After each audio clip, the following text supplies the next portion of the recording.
विद्यार्थी मित्रांनो, मी आपणाला माझ्या माध्यमिक शिक्षणाविषयी थोडक्यात माहिती सांगणार आहोत. ती आपण शांत चित्ताने ऐकाल ही अपेक्षा. सांगावयाचे म्हणजे मी मामाच्या गावी तामसी, तालुका जिल्हा वाशिम येथे राहत असताना वयाच्या 7व्या वर्षी म्हणजेच दिनांक 25/7/1960ला जीप प्राथमिक शाळा तामसी येथे वर्ग पहिल्यामध्ये प्रवेश घेतला. तामसी येथून मी वर्ग 8वा पास झालो. दिनांक 15/4/1969ला शाळेतून TC म्हणजे शाळा सोडण्याचा दाखला मला मिळाला. पुढील शिक्षणाची तामसी येथे सुविधा नव्हती. पुढील शिक्षणासाठी वाशिम येथे जावे लागत होते.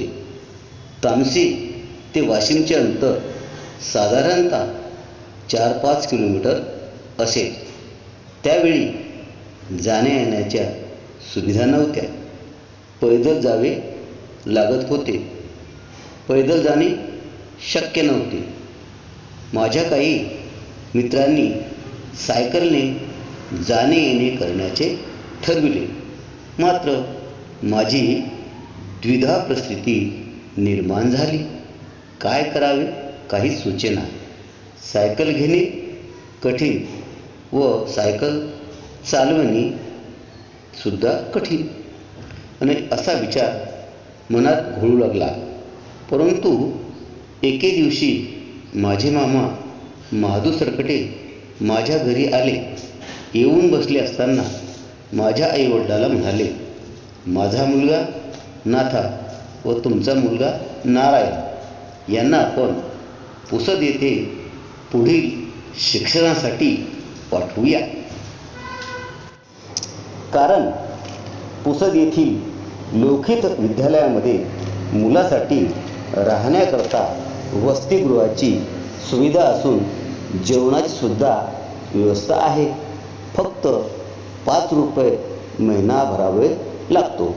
विचारांती पुढील शिक्षणाकरता आम्हा दोघांना पुसद येथे जाण्याचे निश्चित झाले व ठरल्याप्रमाणे आम्ही पुढील शिक्षणासाठी पुसद येथे गेलो असता लोखित विद्यालयामध्ये दिनांक 1/7/1969ला वर्ग 9मध्ये प्रवेश घेतला व आमच्या पुढील शिक्षणाची सुरुवात झाली.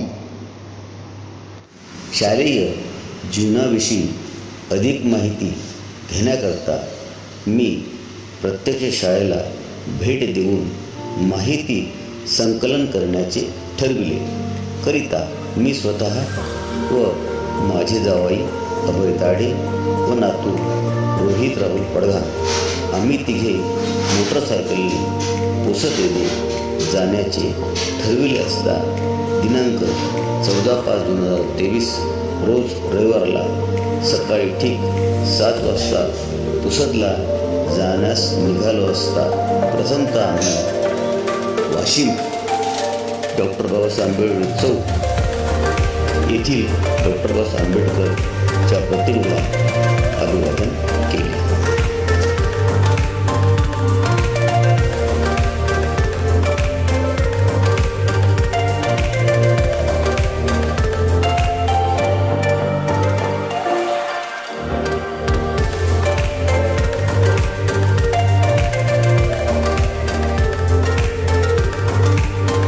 पुढील प्रवासाला निघालो असता आम्ही रेल्वे उड्डाण पुलावरून जात आहोत हे आपण दृश्यामध्ये पाहत आहात.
काही अंतरावर गेल्यानंतर डाव्या बाजूला अमरावती मार्ग गेला असून सरळ समोर जाणारा रोड पुसदकडे जातो.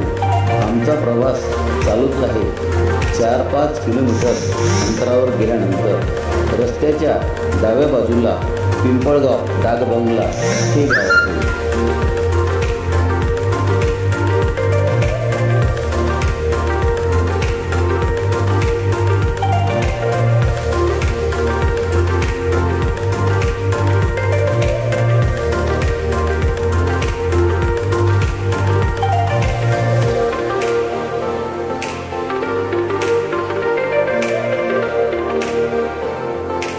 अगदी थोड्या अंतरावर गेल्यानंतर डाव्या बाजूलाच अनसिंग हे गाव असून उजव्या बाजूला वारा जागीरकडे जाणारा मार्ग आहे.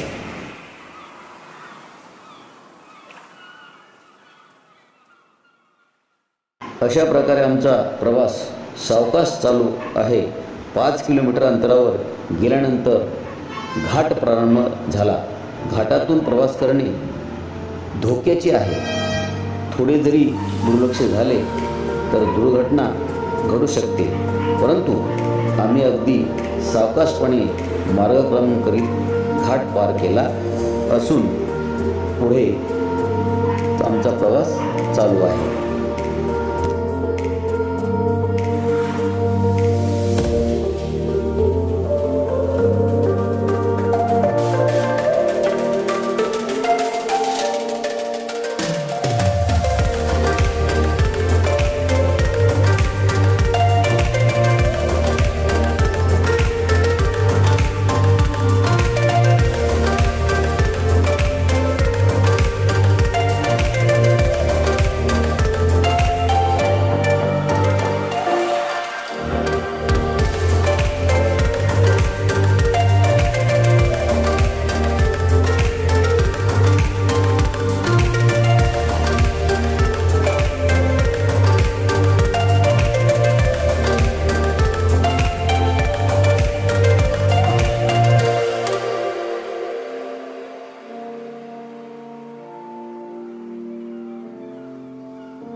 त्याचप्रमाणे त्या पुढील दुसरा घाट सुद्धा अगदी सुरक्षितपणे आम्ही पार पाडला आहे.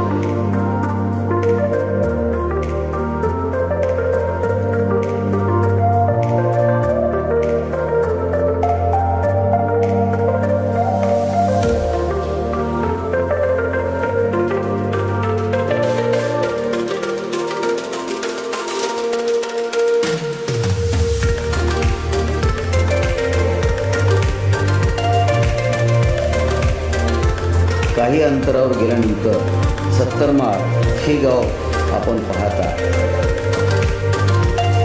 पुढे 2-3 किलोमीटर अंतरावर मारवाडी हे गाव आपण पाहत आहात. या गावापासून आम्ही पुढे सावकाशपणे जात आहोत.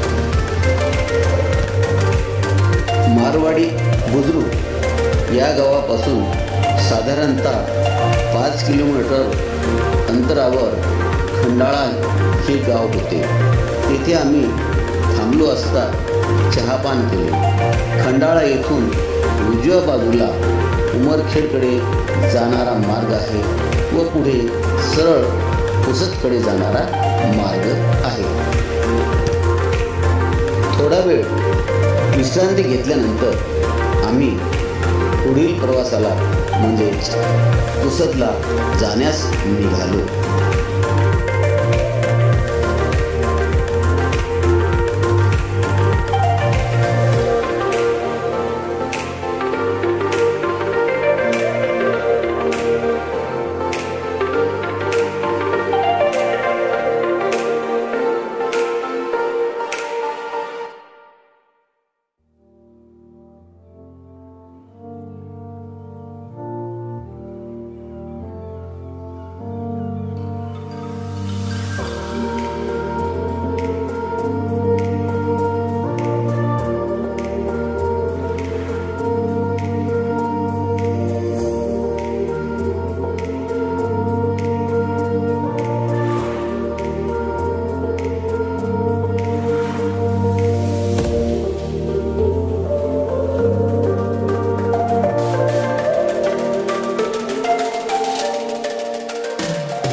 अंतरावर गेलो असता घाट प्रारंभ झाला.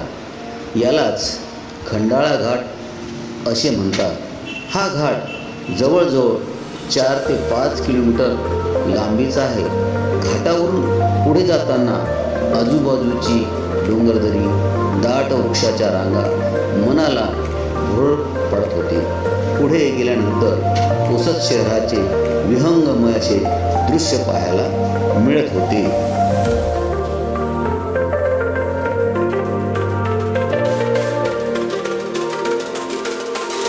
अशा प्रकारे आम्ही पुसद शहरामध्ये प्रवेश केला.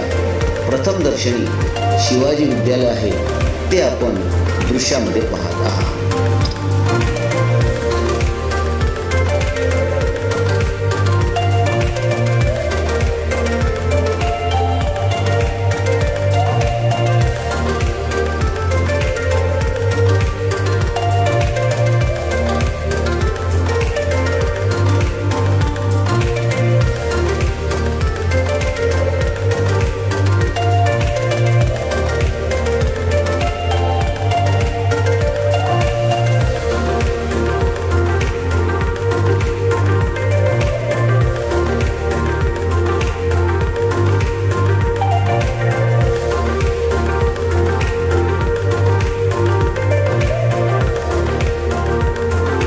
आता आम्ही मुख्य शहरात जाण्यास निघालो असता चौकामध्ये शिवाजी महाराजाचा पुतळा असून तेथून 4ही दिशेला मार्ग गेलेले असून सरळ जाणारा मार्ग शहरात जातो. आम्ही त्याच मार्गाने पुढे जात आहोत हे आपण दृश्यामध्ये पाहत आहात. थोड्याच अंतरावर गेल्यानंतर हा मार्ग मुख्य शहरात गेला असून उजव्या बाजूने जाणारा मार्ग लोकहित विद्यालयाकडे जाणारा होता. त्याच मार्गाने पुढे गेल्यानंतर डॉक्टर बाबासाहेब आंबेडकर यांचा पुतळा असून थोड्याच अंतरावर महात्मा गांधीचा सुद्धा पुतळा आपण दृश्यामध्ये पाहत आहात. काही क्षणातच आम्ही लोकहित विद्यालय पुसद येथे पोहोचलो. आता आम्ही विद्यालयाच्या मुख्य गेटजवळ उभे असून आपण दृश्यामध्ये विद्यालयाचे गेट व इमारतसुद्धा या दृश्यामध्ये आपण पाहत आहात. थोड्या वेळात नंतर आम्ही विद्यालयामध्ये प्रवेश केला. विद्यालयामध्ये प्रवेश केल्यानंतर विद्यालयातील खंदारे नामक कर्मचारी यांच्याशी भेट झाली. त्यांच्यासोबत चर्चा करून त्याला या ठिकाणी येण्याचा उद्देश समजावून सांगितला.